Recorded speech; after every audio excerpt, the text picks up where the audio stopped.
Alhamdulillahilladzi hadana lihadza wa ma kunna linahtadiya laula an hadana Allah. Alhamdulillah hamdal hamidin wa syukru lahu syukra syakirin. Allahumma lakal hamd anta qayyimus samawati wal ardi wa man fihin, wa lakal hamd anta nurus samawati wal ardi wa man fihin, wa lakal hamd anta khaliqus samawati wal ardi wa man fihin. Ashhadu an la ilaha illallah wahdahu la syarika lah, syahadatan tunji qailaha minan nar, wa ashhadu anna Muhammadan abduhu wa rasuluh. Allahumma salli wa sallim ala nabiyyina Muhammadin wa ala alihi wa ashabihi wa man tabi'ahum bi ihsanin ila yaumiddin, amma ba'd. Ayuhal ikhwa wal akhwat, assalamualaikum warahmatullahi wabarakatuh. Alhamdulillah, thumma alhamdulillah, segala puji bagi Allah subhanahu wa ta'ala yang menciptakan langit dan bumi dan apa yang ada di antara keduanya, yang mana dengan penciptaannya itu merupakan tanda kekuasaan Allah subhanahu wa ta'ala. Dan semoga kita sebagai hamba Allah subhanahu wa ta'ala senantiasa menjadi orang-orang yang mensyukuri segala nikmat yang Allah berikan kepada kita, karena sesungguhnya syukur kita kepada Allah subhanahu wa ta'ala akan memberikan kesan berupa ditambahnya nikmat yang ada pada diri seorang hamba ketika dia mensyukuri nikmat yang Allah berikan kepadanya. Maka dari itulah di dalam Al-Quran Allah subhanahu wa ta'ala nyatakan, la in syakartum la azidannakum wa la in kafartum inna adzabi lasyadid. Kalau seandainya engkau mensyukuri nikmat yang aku berikan kepadamu, maka saya akan tambahkan nikmat tersebut. Dan kalau seandainya engkau mengkufurinya, ingatlah bahwa sesungguhnya azabku sangatlah pedih.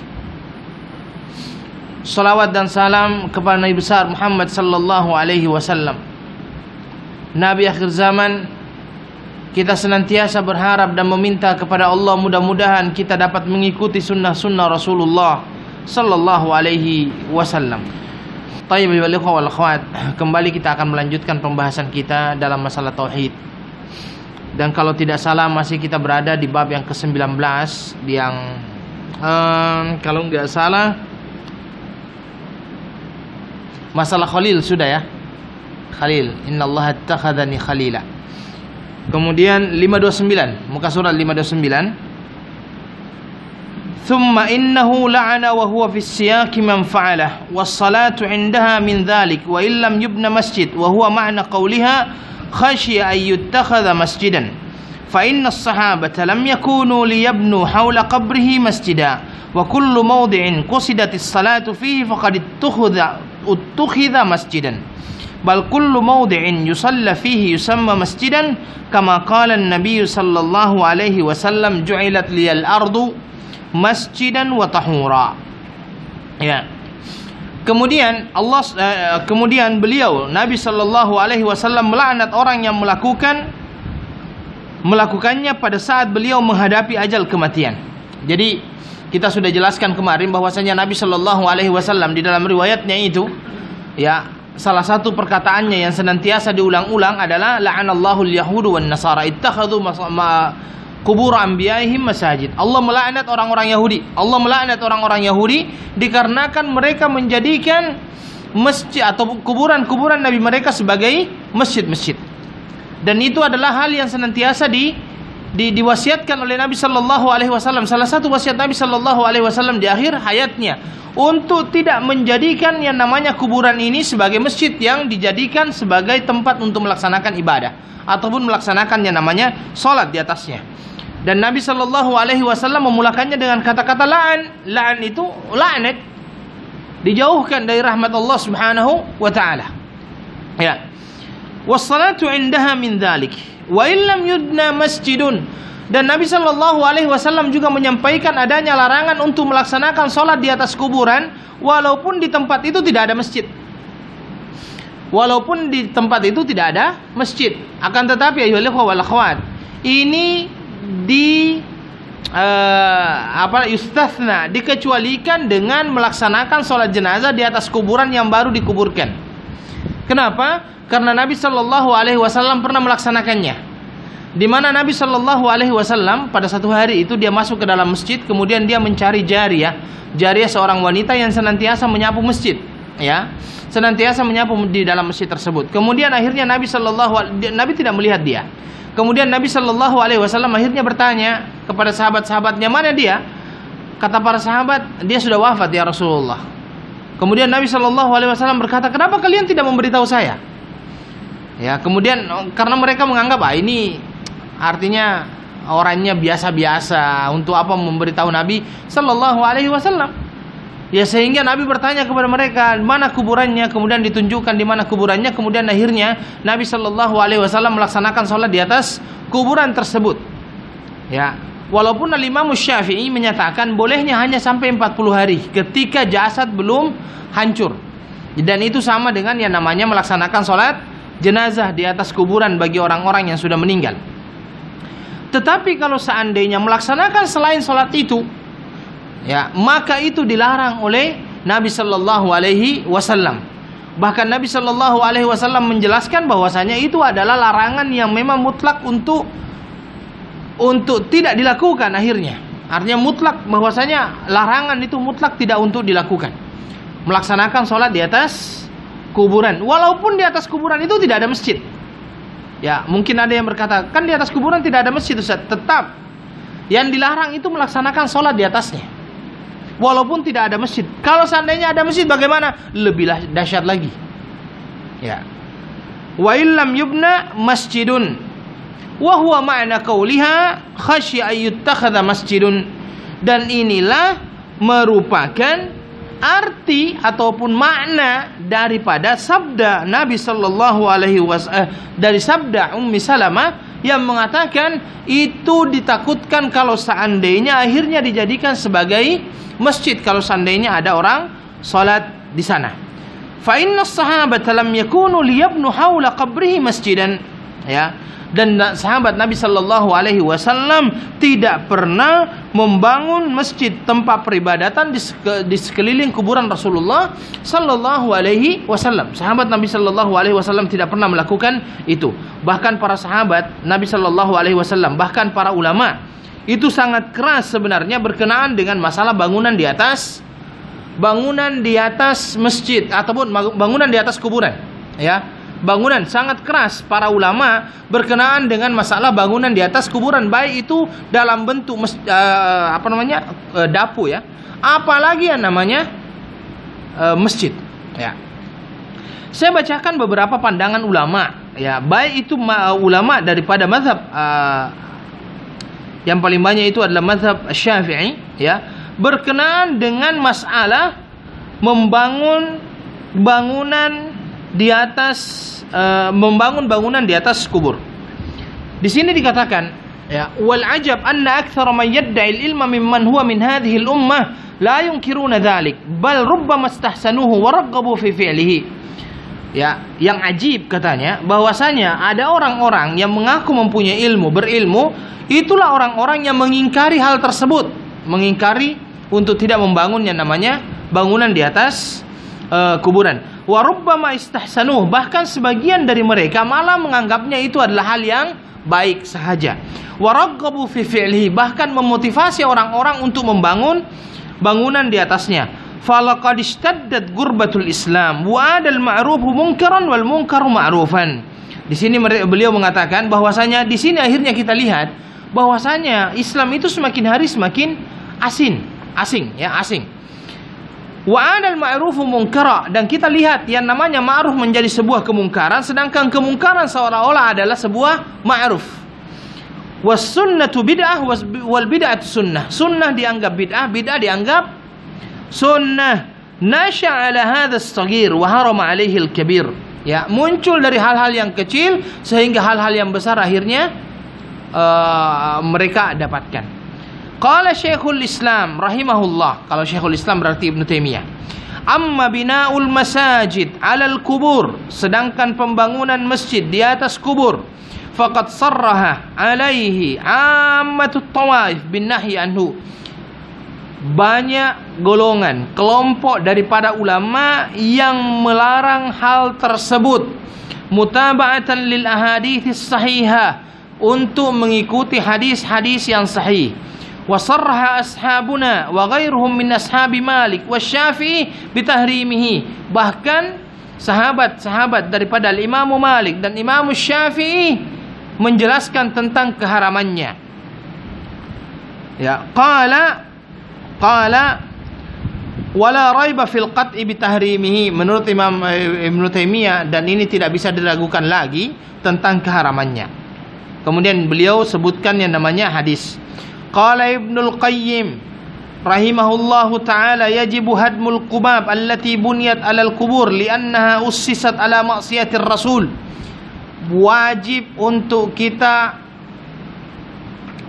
kalau di sini dikatakan hadam itu menghancurkan.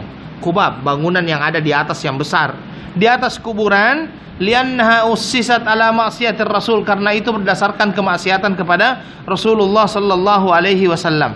Oke, saya berikan beberapa pandangan daripada mazhab Imam Syafi'i, ya. Waqad afta jama'atun min asy-Syafi'iyyah bihadmi ma fil qarrafati min al-abniyati. Sebagian besar daripada kelompok penganut mazhab Imam Syafi'i memberikan fatwa untuk menghancurkan bangunan yang ada di atas kuburan. Al-Qarrafa itu adalah bahasa Mesirnya kuburan, Al-Qarrafa. Minhum Ibnul Jumayyiz, di antaranya yang mengharamkannya itu adalah Ibnul Jumayyiz wa Zahir At-Tazmanti wa ghairihima. Wa qala al-Qadi Ibnu Kaj, ya, berkata Al-Qadi Ibnul Kaj, wala yajuzu an tujassas al-kubur, tidak boleh menaikkan bangunan di atas kubur. Wala ayyub, tujassas itu diberikan bangunan-bangunan. Wala ayyubna 'alaiha qubab, dan juga tidak boleh dibangunkan di atasnya seperti kubah itu. Wala ghair kubab, ataupun selainnya. Wal wasiyatu biha batilah, kalau seandainya ada orang yang mewasiatkan untuk membangun bangunan di atas kuburan, maka dikatakan di sini oleh ini adalah penganut Imam mazhab Syafi'i ataupun pengikut mazhab Imam Syafi'i mengatakan, kalau seandainya ada orang yang mewasiatkan untuk membuat bangunan di atas kuburnya, al wasiyatu biha batilah, wasiatnya itu dianggap batal, ya. Wa qala al-Azru'i, ya, berkata al-Azru'i, amma butlanul wasiyyati bi bina'il qubab wa ghairiha min al-abniyah wa infaqul amwal al-katsira fala raiba fi tahrimihi. Batalnya wasiat, ya, batalnya wasiat untuk membangun bangunan di atas kuburan tersebut dan memberikan, menginfakkan harta yang banyak hanya untuk melaksanakan itu adalah hal yang tidak diragukan lagi bahwa hal itu adalah bagian daripada yang masuk dalam kategori haram. Qala al-Qurtubi, ya, qala al-Qurtubi fi hadits Jabir, berkata Imam al-Qurtubi, hadal hadis qala Malik wa karihal bina wal jas alal kubur, ya, adanya larangan untuk membangun bangunan di atas kuburan. Jadi 4 imam ini semuanya sebenarnya memberikan penjelasan bahwasanya bangunan di atas kubur itu diharamkan. Imam Malik mengatakan makruh, yukrah, tetapi tetap adanya hadis Nabi Shallallahu Alaihi Wasallam menjelaskan adanya keharaman tentang membangun bangunan di atas kubur tersebut. Qala Ibnu Rushd, ya, berkata Ibnu Rushd, kariha Malik al-bina alal qabr, Malik memakruhkan untuk membangun bangunan di atas kubur, ya. Wa huwa min bid'ah ahli taul, ya, dan ini merupakan bagian daripada bid'ah, ya. Ahdatsuhu iradat al-fakhri wal mubahati was sum'ah. Orang-orang ahli tul ini dulunya membangun bangunan di atas kuburan, dan inilah yang diikuti menurut beliau, Ini semuanya mereka lakukan karena mereka ingin bangga-bangga dengan kuburan orang-orang terdahulu mereka. Kemudian mereka sum'ah terhadap apa yang mereka lakukan. Wa qala Syafi'i rahimahullah. Ini Imam Syafi'i mengatakan apa? Wa qala al-Imam Syafi'i rahimahullah dalam kitabnya Al-Um. Dalam kitabnya apa? Al-Um. Akrahu ayyu'azzama makhlukun. Saya benci kalau seandainya ada makhluk yang terlalu diagungkan. Hatta yuj'ala qabruhu masjidan. Sampai-sampai kuburannya dijadikan sebagai masjid. Makhafatal fitnata alaihi wa ala man ba'dahu minan nas. Takut kalau seandainya terjadi fitnah setelahnya dan orang-orang yang hidup setelah orang tersebut wafat. Wa kalamu Syafi'i rahimahullah yubayyin anna muradahu bil karahatut tahrim. Dan pendapat pandangan Imam Syafi'i yang mengatakan itu makruh, ini menunjukkan makruhnya adalah makruh yang mendekati kepada keharaman. Wallahu ta'ala a'lam. Ini beberapa pandangan daripada para ulama, ya. Al-Imam 4 berkenaan dengan bangunan di atas kubur.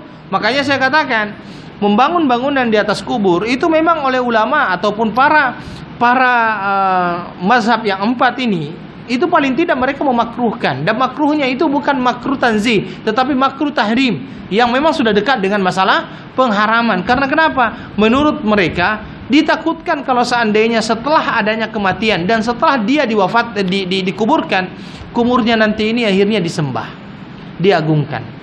Dan realita yang berbicara saat ini begitu. Kuburan-kuburan yang dianggap sebagai kuburan wali, realitanya sekarang diapakan? Disembah.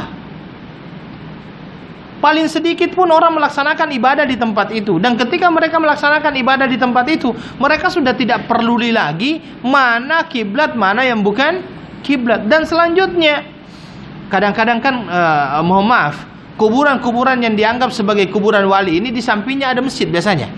Orang lebih banyak di kuburan dibandingkan ke masjid. Waktu bukan waktu sholat, Masya Allah banyaknya yang namanya orang di kuburan. Tetapi waktu sholat kosong yang namanya masjid. Wallahu alam. Karena saya sendiri belum pernah pergi yang di sini ya. Yang saya ceritakan itu apa yang terjadi di Indonesia.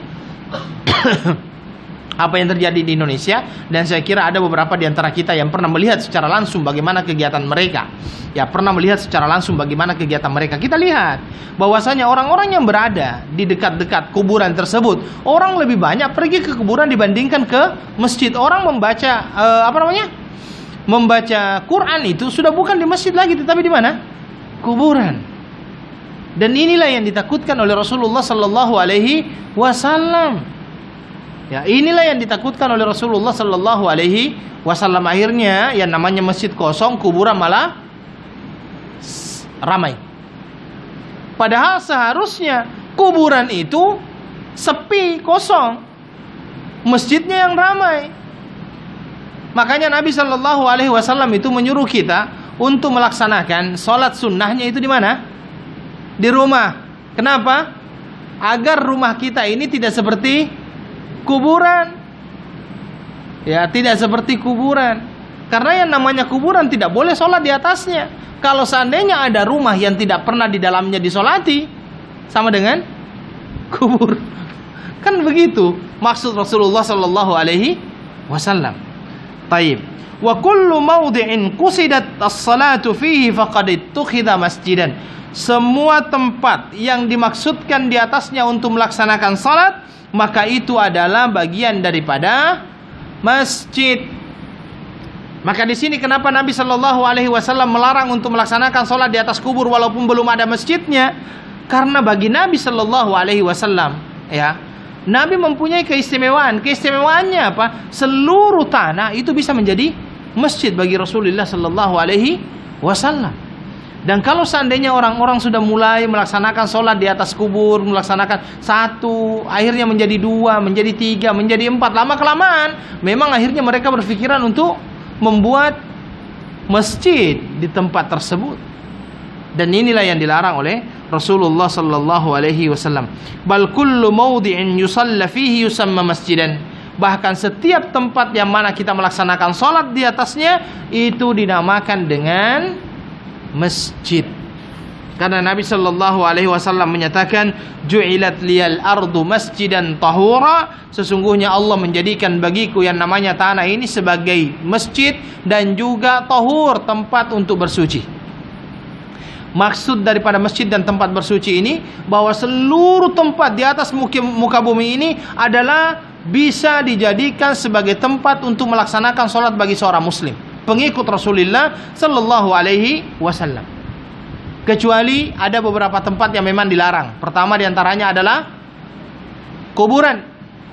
Yang kedua adalah hammam, tandas. Ya, Nabi Shallallahu Alaihi Wasallam melarang untuk melaksanakan sholat di dua tempat itu.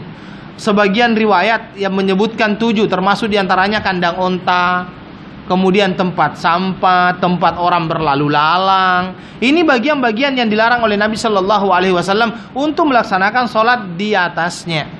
Maka tempat-tempat yang disebutkan inilah yang dikecualikan. Akan tetapi seluruh dari selain yang ini, itu semuanya boleh kita melaksanakan sholat di atas tempat tersebut. Makanya saya terus terang saya katakan, tidak ada lagi suatu alasan ketika kita misalnya pergi jalan-jalan, kemudian kita mengatakan saya tidak sholat karena tidak ada masjid, saya tidak sholat karena tidak ada musola. Di mana saja kita bisa melaksanakan sholat. Di pantai boleh tidak? Di pantai itu paling mudah bahkan sholat. Paling mudah sholat itu di pantai. Kenapa paling mudah sholat di pantai? Air ada. Air apa namanya? Air laut kan boleh dijadikan sebagai untuk melaksanakan sholat, wudu di situ ya. Kemudian setelah itu kita melaksanakan sholat di mana saja, itu bagian daripada masjid. Wallahu taala ahmad. Wallahu taala alam. Baik. Hadis pernyataan selanjutnya adalah wali Ahmad bisanadin jayyidin an Ibni Mas'udin radhiyallahu anhu marfu'an inna min syirarin nas man tudrikuhumus sa'atu wa hum ahya walladzina yattakhiduna kuburahum masajid. Rawahu Abu Hatim fi sahihihi. Rawahu Abu Hatim fi sahihihi. Dan dari Ahmad dengan sanad yang baik.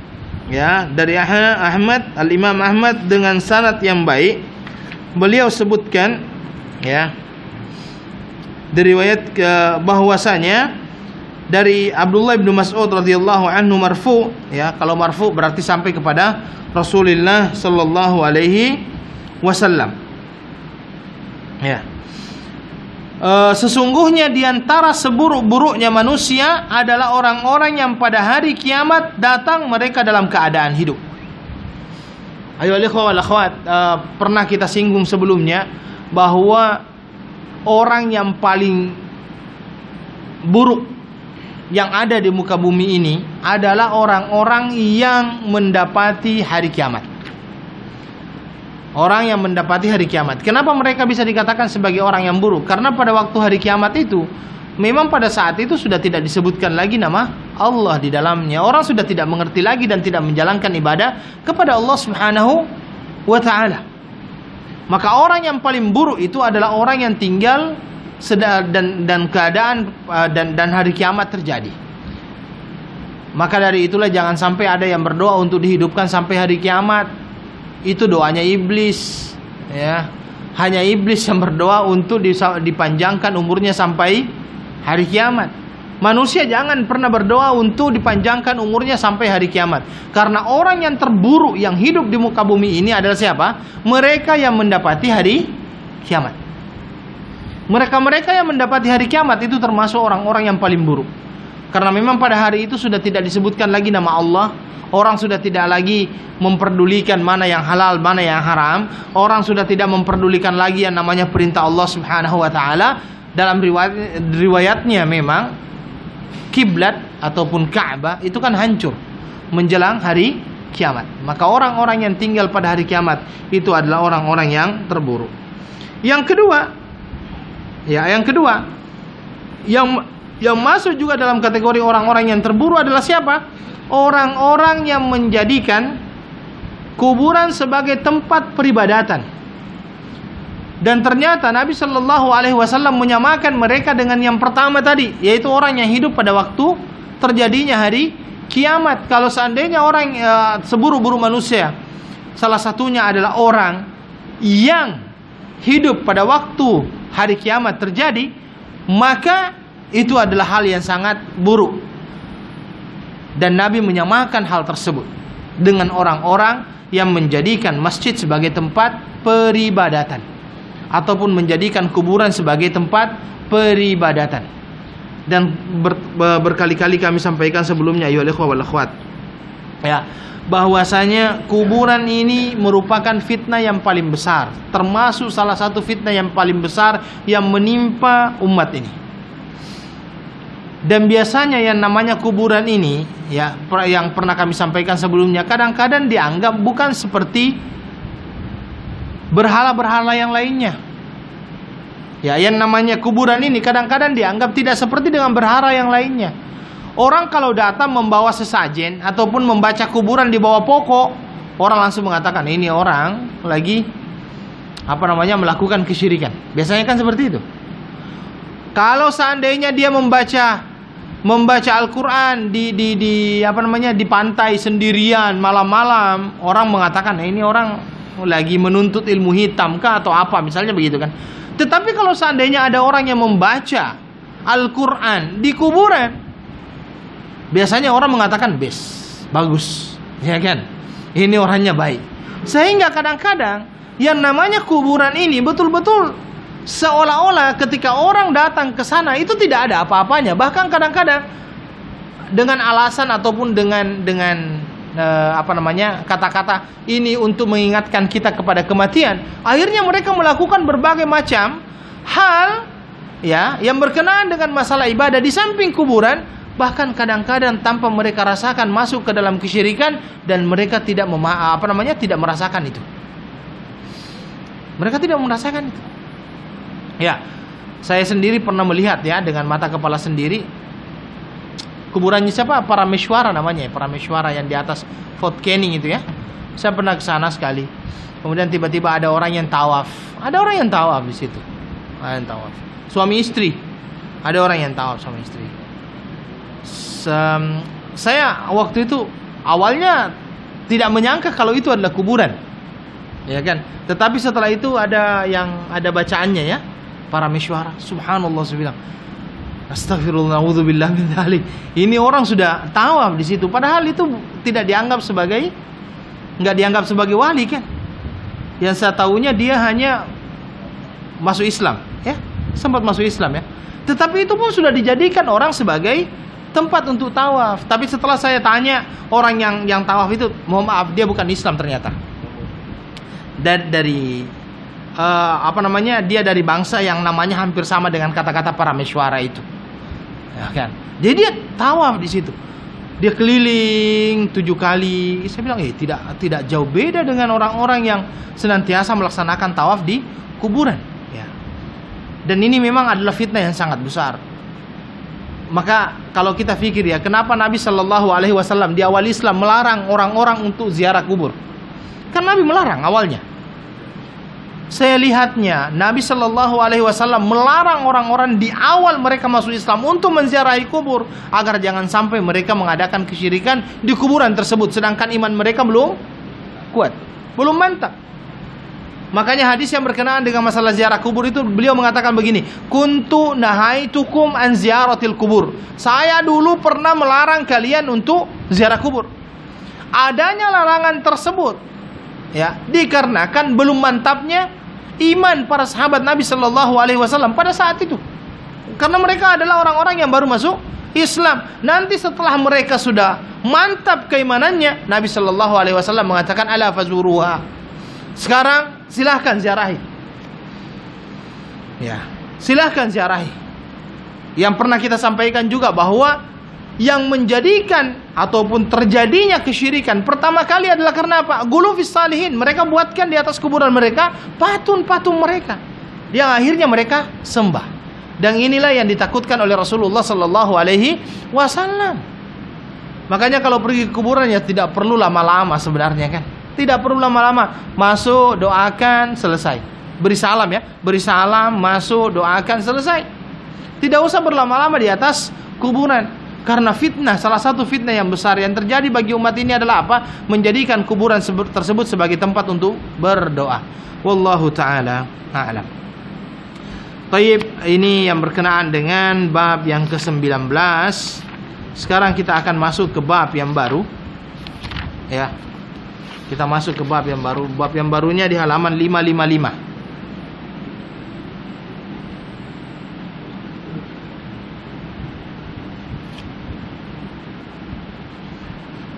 555 ini, di muka surah 555 ini masih berkenaan dengan masalah kubur, ya. Dan ternyata memang masalah kubur ini sangat panjang, ya. Masalah kubur ini sangat panjang. Memang dikarenakan sangat riskannya, artinya yang namanya kuburan ini memang adalah tempat yang sangat mudah orang terpesong di sana. Sangat mudah yang namanya kuburan ini orang melakukan yang namanya kesyirikan di tempat tersebut. Biasanya kalau seandainya habis sholat Idul Fitri, itu di kuburan paling banyak minyak wangi, Pak. Ya. Orang bawa minyak wangi lah, bawa banyak pokoknya. Ya. Baik, bab yang ke-20 itu maja'annal ghuluwa fi quburis salihin, ya.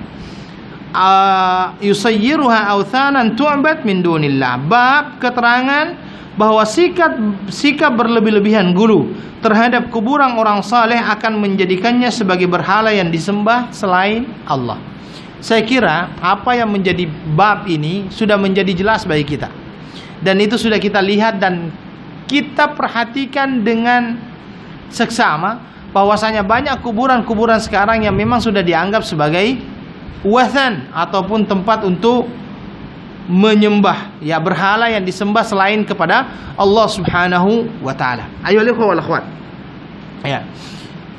Kubur orang-orang saleh biasanya dipandang berbeda oleh orang biasa dengan kuburan orang biasa. Kubur orang saleh kadang-kadang, ya, dijadikan tempat untuk meminta, ya, untuk meminta. Dan inilah yang terjadi kepada kuburan beberapa orang. Bahkan saya lihatnya begini. Kemarin waktu umroh di bulan berapa kemarin? Bulan 3, ya. Bulan 3 bulan 4. Saya sempat masuk ke daerah Baqi'. Ketika kita Baqi' itu.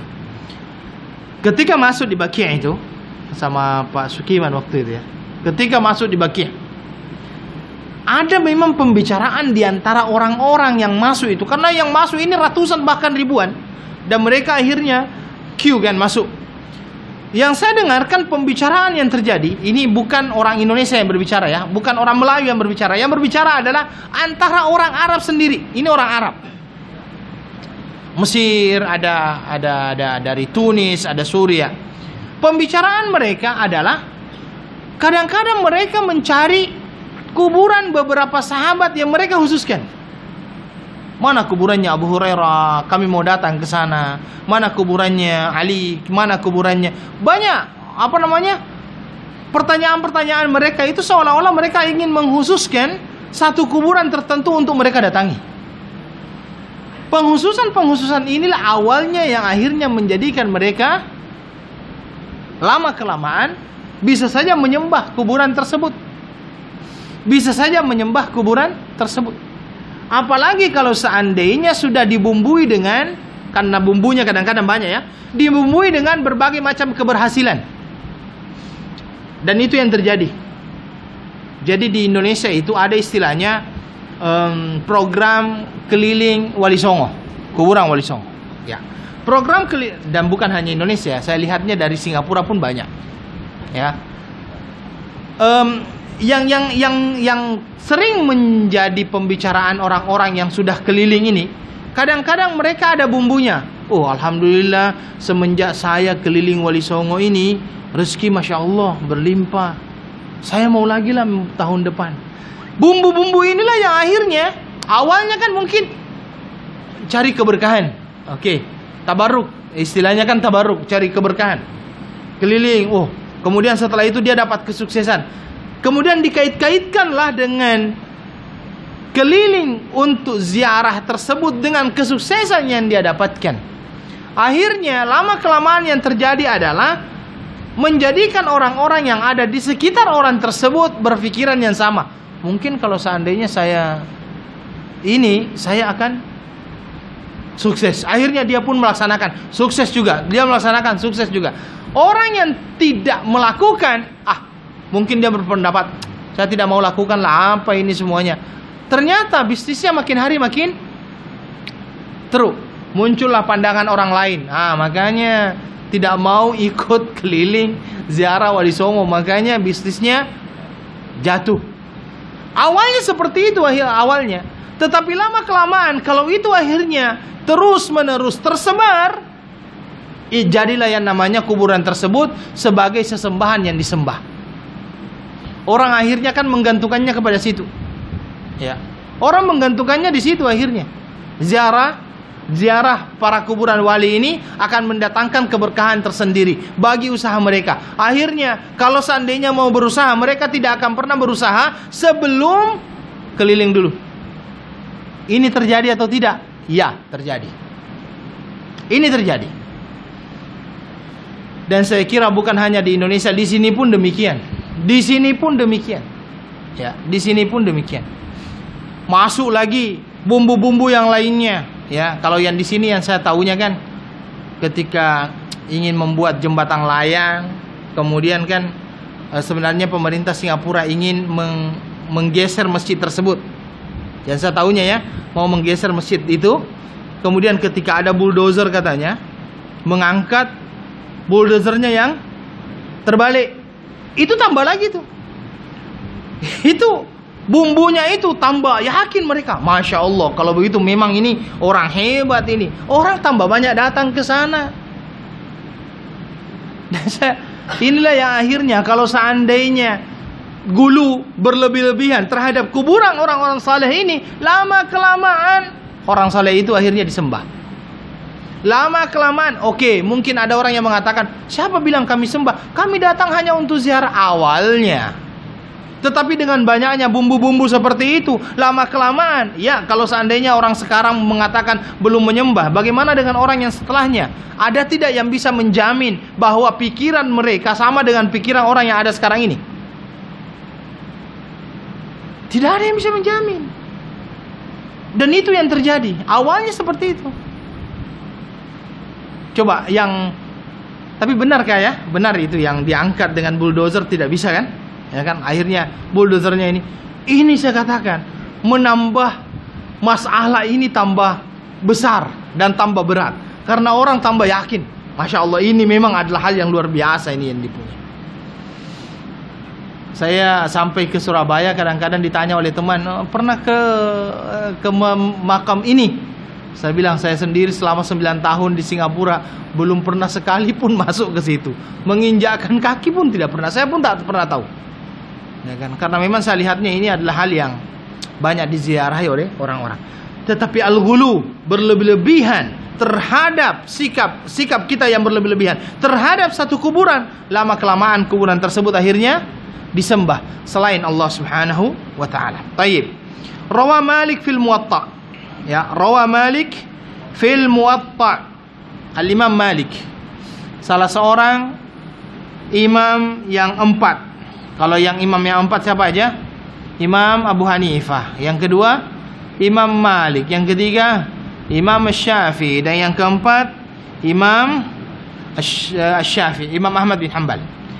Imam Malik bin Anas bin Malik bin Abu Amir bin Amr al-Asbuhi. Kalau kita lihat ya, namanya itu Malik bin Anas bin Malik. Ya. Malik bin Anas bin Malik bin Abu Amir bin Amr al-Asbahi. Abu Abdullah al-Madani, Imam al-Hijratain.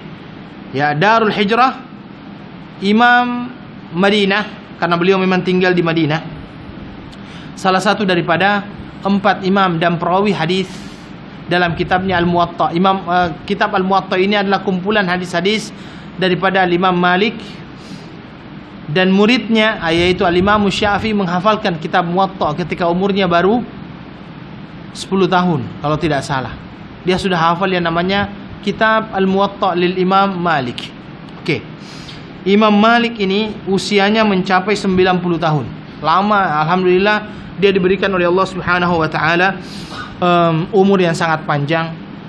Dan saya sampaikan, Muwatta itu adalah nama buku yang pada zamannya Imam Malik banyak orang yang membuat buku yang sama dengan nama Muwatta. Jadi di zamannya Imam Malik, ketika Imam Malik membuat buku namanya Muwatta, ya, maka setelah itu banyak sekali orang yang membuat buku dengan nama yang sama. Bukunya buku hadis juga, Muwatta juga. Kemudian akhirnya murid-murid Imam Malik ini datang kepada Imam Malik, berkata begini kepada beliau, "Wahai Imam, kathratil muwatta'at." Sudah banyak orang yang membuat yang namanya buku Muwatta, sama namanya bukumu dengan buku mereka. Kemudian akhirnya muridnya ini memberikan sebuah ide, bagaimana kalau seandainya nama buku kamu itu kamu rubah, jangan Muwatta deh, yang lain gitu kan, agar tidak sama dengan yang lainnya. Ada satu perkataannya Imam Malik berkenaan dengan masalah itu. Beliau mengatakan begini, biarkan saja mereka membuat yang namanya Muwatta, tetapi sesuatu yang dibuat karena Allah itulah yang kekal, dan sesuatu yang dibuat bukan karena Allah akan hilang dengan sendirinya. Ya, Masya Allah, kata-katanya itu, sesuatu yang dibuat karena Allah itulah yang akan kekal, dan sesuatu yang dibuat bukan karena Allah akan hilang dengan sendirinya. Sekarang di zaman saat ini, kalau kita mengatakan Muwatta, yang kita kenal siapa? Imam Malik saja. Ada Muwatta selain Imam Malik yang kita kenal sekarang? Saya kira tidak ada. Muwatta ya Imam Malik gitu ya. Muwatta ya Imam Malik. Rawa Malik fil Muwatta, di dalam Muwattanya. Ya. Imam Malik ini adalah seorang perawi hadis yang menurut Imam Al-Bukhari, hadis Imam Malik itu adalah termasuk sanad yang paling baik, yang paling sahih. Bagaimana riwayatnya? Bagaimana sanadnya? Kalau Imam Malik meriwayatkan dari Nafi' dari Ibni Umar, maka itu menurut Imam Al-Bukhari itu asahhul asanid. Isnad yang paling sahih adalah dari Malik, dari Nafi', dari Ibni Umar. Jadi kalau ada hadis sanadnya ini 3 orang ini, Malik, An-Nafi', An Ibni Umar, Abdullah Ibni Umar, dari Nabi sallallahu alaihi wasallam, maka menurut Imam Al-Bukhari ini adalah sanad yang sangat baik, yang paling sahih menurut Imam Al-Bukhari. Baik. Rawa Malik fil Muwatta anna Rasulullah sallallahu alaihi wasallam. Ya.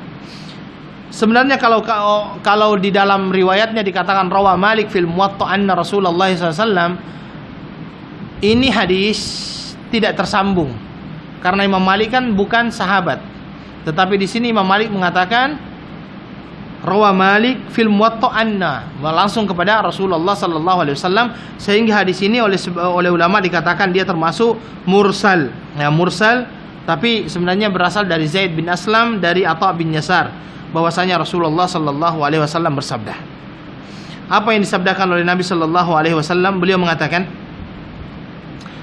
Allahumma la taj'al qabri wathanan yu'bad. Ya Allah, janganlah engkau jadikan kuburku sebagai berhala yang disembah. Subhanallah. Jadi Nabi sallallahu alaihi wasallam begitu sayangnya dengan umatnya, sehingga Nabi sallallahu alaihi wasallam berdoa kepada Allah. Doanya Nabi sallallahu alaihi wasallam kepada Allah Subhanahu wa taala agar jangan sampai kuburan Nabi sallallahu alaihi wasallam ini dijadikan sebagai sesembahan ataupun berhala yang disembah oleh umatnya.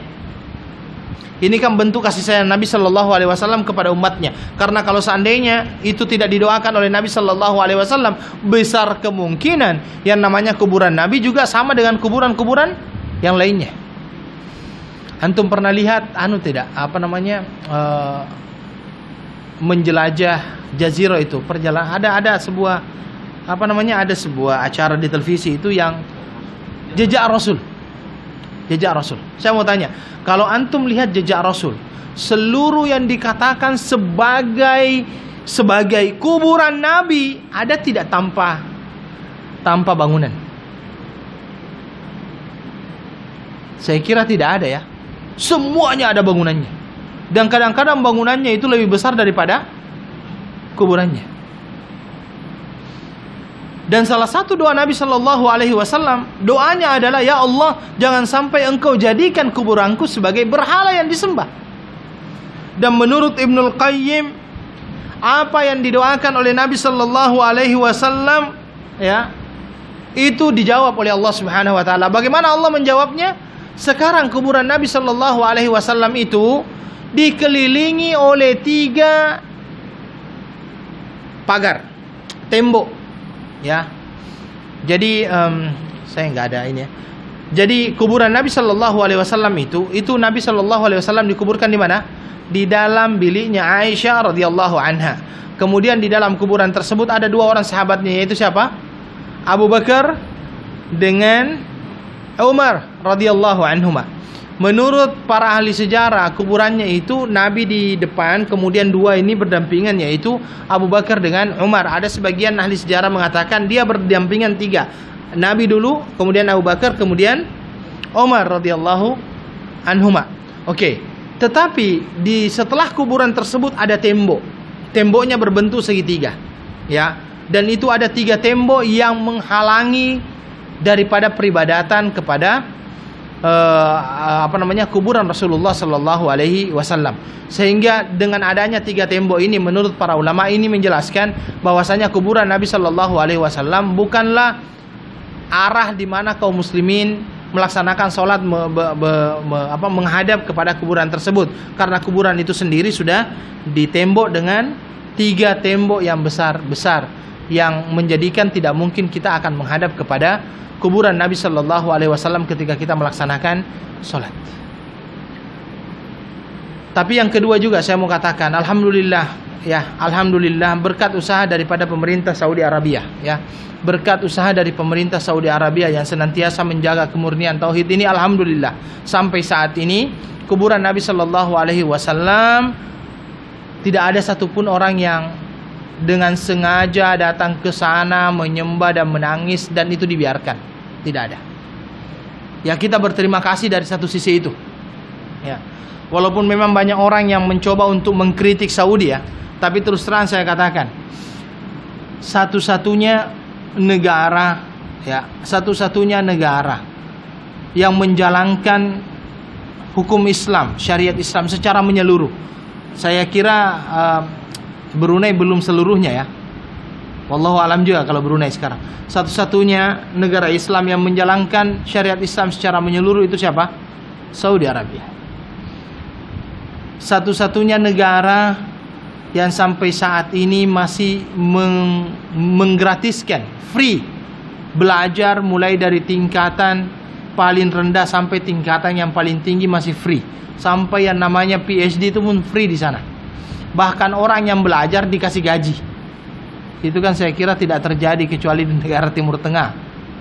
Orang sekolah digaji. Orang-orang yang pergi ke Saudi belajar itu, yang di Jamiah Islamiyah Madinah itu tiket ditanggung tiap pulang pergi. Kemudian makan diberi, dikasih uang saku setiap bulan. Memang indah hidup di sana itu. Kemudian yang ketiga saya katakan, satu-satunya negara yang di dalam masjidnya tidak ada kotak amal. Tabung itu kan. Coba kalau seandainya Saudi berpikir, sudahlah kita buat tabung di Masjidil Haram, kira-kira penuh sih, itu penuh. Tetapi mereka tidak pernah berpikir ke sana. Artinya kita jangan hanya melihat Saudi dari sisi negatifnya ya. Ya namanya negara, pasti ada positifnya, pasti ada negatifnya. Tapi saya lihatnya Saudi masih banyak positifnya dibandingkan negatifnya. Salah satunya adalah apa? Dia menjaga betul agar tidak terjadi kesyirikan di dua tanah haram ini. Dua tanah haram ini. Memang kadang-kadang kita melihat kebijaksanaan daripada peraturan yang diberikan oleh Saudi ini. Kadang-kadang mungkin kita mengatakannya ini tidak benar. Misalnya saja baki ditutup, tidak boleh ada orang yang masuk ke dalam. Mungkin ada orang yang berpikir Nabi aja masuk ke Baqi, kenapa Saudi melarang kita masuk ke Baqi? Bukan itunya. Karena orang-orang sekarang ini kadang-kadang masuk, habis batu di dalam itu diambil. Ya, ini pernah terjadi Pak. Sewaktu saya masih di sana tahun 99 itu. Mohon maaf, saudara-saudara kita daripada Muslim yang dari Uighur yang China itu, Uighur ya, masuk ke dalam itu ambil batu-batu itu. Saya lihat sendiri, saya terkejut. Mereka pungut itu batu-batu dimasukkan ke dalam kantong mereka. Dan itu bukan 1-2 orang, banyak mereka masuk pagi hari itu mereka ambil. Belum lagi orang Syiah yang teriak-teriak di situ, ya kan? Kan orang Syiah setiap malam Jumat di situ dia teriak, menangis-nangis, datang waktu sholat Isya tetap aja mereka tidak pergi dari tempat itu. Makanya saya katakan, apa yang dilakukan oleh kerajaan Saudi Arabia ini adalah sesuatu yang perlu untuk kita syukuri. Alhamdulillah lah mereka masih menjaga kemurnian Islam tersebut. Ya walaupun ada negatifnya, tetapi positifnya masih jauh lebih besar dibandingkan negatifnya tersebut. Masih banyak lah, masih banyak. Taib. Jadi inilah doa Nabi Shallallahu Alaihi Wasallam, dan di sini akhirnya Nabi Shallallahu Alaihi Wasallam kita dapat lihat Nabi itu tidak mau sama sekali kalau seandainya kuburannya itu dijadikan sebagai berhala. Nabi berdoa, Allahumma la taj'al qabri wathanan yu'bad, ya Allah, jangan sekali-kali engkau jadikan kuburan saya ini sebagai berhala yang disembah oleh orang-orang. Dan alhamdulillah ya masih terjaga sampai sekarang. Ada orang saja yang melenceng berdoa menghadap ke kuburan Nabi, sudah ada orang yang dengan siap di sana mengatakan haram, bid'ah, itu kan. Ini adalah hal yang luar biasa sebenarnya. Kemudian beliau melanjutkan, ishtadda ghadabullah ala qaumin ittakhadhu qubur anbiya'ihim masajid. Sungguh sangat besar kemarahan Allah Subhanahu wa taala bagi kaum yang menjadikan kubur-kubur nabi-nabi mereka sebagai masjid-masjid. Makanya dimulai dengan kata-kata laknat, la'anallahu al-Yahud. Allah melaknat orang-orang Yahudi yang menjadikan kuburan nabi-nabi mereka sebagai masjid. Wallahu taala alam. Insyaallah kita akan lanjutkan. Syukran. Saya kira ini yang bisa kami sampaikan, mudah-mudahan bisa bermanfaat bagi kami semuanya, bagi kita semuanya. Kita akhiri dengan doa kafaratul majlis. Subhanakallahumma bihamdika asyhadu an la ilaha illa anta astaghfiruka wa atubu ilaik. Wassalamualaikum warahmatullahi wabarakatuh.